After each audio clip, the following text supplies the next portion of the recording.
Wow, learning about this famous poet William Wordsworth sucks. I know, I don't understand any of this. Apparently he was one of the most famous and well-regarded romantic English poets of all time. I don't understand.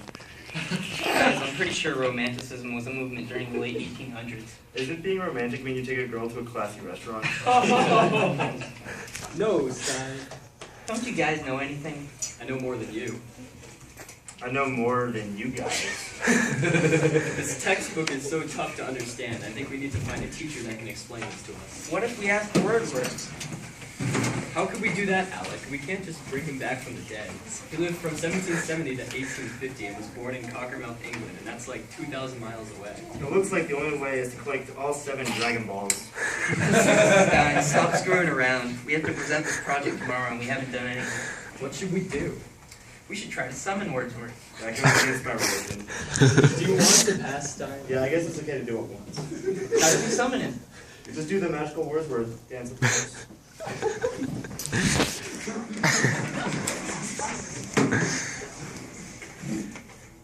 Stein, your stupid dance didn't even work. What the hell, Stein? I'm sorry, guys. I didn't have it in me. I am William Wordsworth. Where did you come from?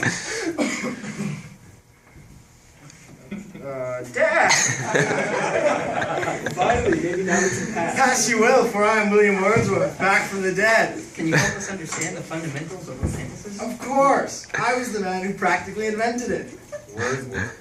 Okay, to start, can you explain us how romanticism is? Well, children, Romanticism was an artistic, literary, and intellectual movement that originated in Europe during the end of the 18th century.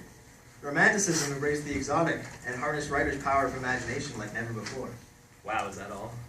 So you're telling me that poets read poems? Even better, Romanticism poets write romantic poems. Now that you guys have learned the ways of Romanticism, why don't you all give it a try? Well, here's my poem that I wrote. It's called Nature's Calling. I sit here in the room reading, thinking about the sentence, nature. I wonder about its meaning, learning quick that I was unsure. Outside I go to explore it, freshness in the air hits me true. A tree stands before me lit by the sunlight shining through. I climb up limb by limb to see the bright light of the sun glowing, blinding me. I fall down the tree. The light before me is sinking. I soon learn this is what it is. Nature itself is death herself. On the ground, my body resists to finally be one with myself. Wow, Alec. That was very good. Let me try it out. I'm going to recite a poem I wrote called Frozen Fate. The snow is falling. A perfect storm is calling. Puffy and light is the new layer of white. No one flake is like another. Let's share this joy with one another. So pretty that I need a photo, but I burnt my tongue on hot cocoa. Crystals shine when the sun ignited. I'm going to throw a party and you're all invited. Today the snow is on our side, so grab your sled and go for a ride. Smiling as deep as the snow climbs, days like these make for great times. That was a great poem, Brian. Thank you. My poem is Love. Surprised by love and impatient to explore, knowing I was once loved and now picking myself up, that neither present time or future time will heal. Waiting to find love, but loathing for her, the woman I really want. But one day this man saw me and screamed, "Up, up, my neighbor! I see you depressed every day. Go out there, have fun, and clear your looks." I went forth with a heavy heart, and down the road I will find her, the one I was always meant to love, the one I was always meant to be with. Very nice. While you guys were doing that, I came up with one myself. It's called Stars and Skies. The universe is vast and many. Planets and stars speckled among the starry sky. Telescopic sights see farther into the abyss. Wondering if the scenes change, little we can see from our tiny dot. The sun blinding, a pain in the neck. Planets revolve around the stars and shine.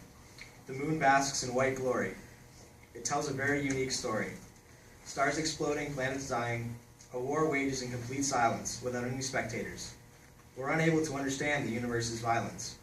Living on Earth, we have no worry, while the universe plays out in no hurry. That was very good, guys. But here's some dank tips from Wordsworth himself. Firstly, you need to envision a poem in your head before you write it. You have to innovate. Say what nobody has ever dared to say before. Break all the social norms. Like I once said, Listen to the unheard melodies of your imagination. Secondly, you need to focus on your ideas rather than on material items. Write about your feelings rather than what you own or what you have. Modern-day poets like 2 Chainz and Kanye West are very guilty of doing this. Lastly, you need to use a certain format. I tend to use a Petrarchan sonnet in iambic pentameter. What does that even mean? My famous poem, The World is Too Much With Us, is a sonnet written in iambic pentameter. There are 2 main types of romantic sonnets, an octave and a sestet. The octave presents a problem which the sestet attempts to resolve. The 9th line changes the direction or attempts to turn the poem. The rhyme scheme of the octave is either ABBA, ABBA, or CD, CDE, CDE. Although when I rhyme, I tend to use an ABAB, CD, CD, EF, EF, CG theme. Of course. Well, my favorite poem by you is The Table's Turned. Up, up, my friend, and quit your books, or surely you'll grow double. Up, up, my friend, and quit your looks. Why all this toil and trouble? The sun above the mountain's head, a freshening luster mellow, through all the long green fields has spread his first sweet evening yellow. Books! 'Tis a dull and endless strife. Come hear the woodland linnet, how sweet his music on my life. There's more of wisdom in it. And hark, how blithe the throstle sings. He too is no mean preacher.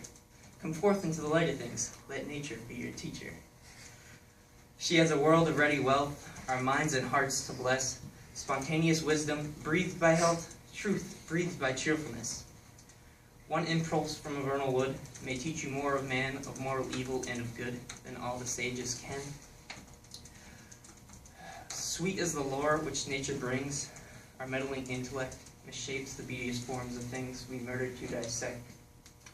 Enough of science and of art. Close up those barren leaves, come forth, and bring with you a heart that watches and receives. Expertly done. That was fantastic, Alec.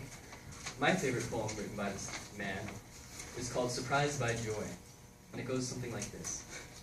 Surprised by joy, impatient as the wind, I turn to share the transport. Oh, with whom? But thee, long buried in the tomb, that spot which no vicissitude can find. Love, faithful love, recalled thee to my mind. But how could I forget thee? Through what power?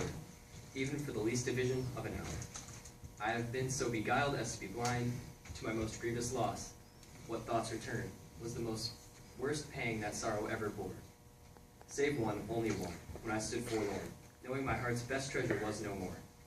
That neither present time nor years unborn could to my sight that heavenly face restore. My favorite is Nuns fret not at their contents narrow room. Nuns fret not at their contents narrow room, and hermits are contented with their cells, and students with their pensive citadels. Maids at the wheel, the weaver at his loom, sit blithe and happy, bees that soar from bloom.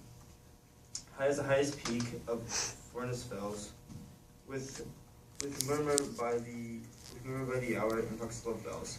In truth, the prison into which we doom ourselves, no prison is, and hence for me, in sundry moods 'twas pastime to be bound within the sonnet's scanty plot of ground. Pleased if some souls for such their needs must be, who have felt the weight of too much liberty, should find brief solace there as I have found. Very nice, guys. I really like those poems, but I think the favorite one that I have is The World is Too Much With Us. The world is too much with us late and soon. Getting and spending, we lay waste our powers. Little we see in nature that is ours. We've given our hearts away, a sordid boon. The sea that bears her bosom to the moon. The winds that will be howling at all hours are upgathered now like sleeping flowers. For this, for everything, we're out of tune. It moves us not, great God. I'd rather be a pagan suckled in a creed outworn. So might I, standing on this pleasant lea, have glimpses that would make me less forlorn.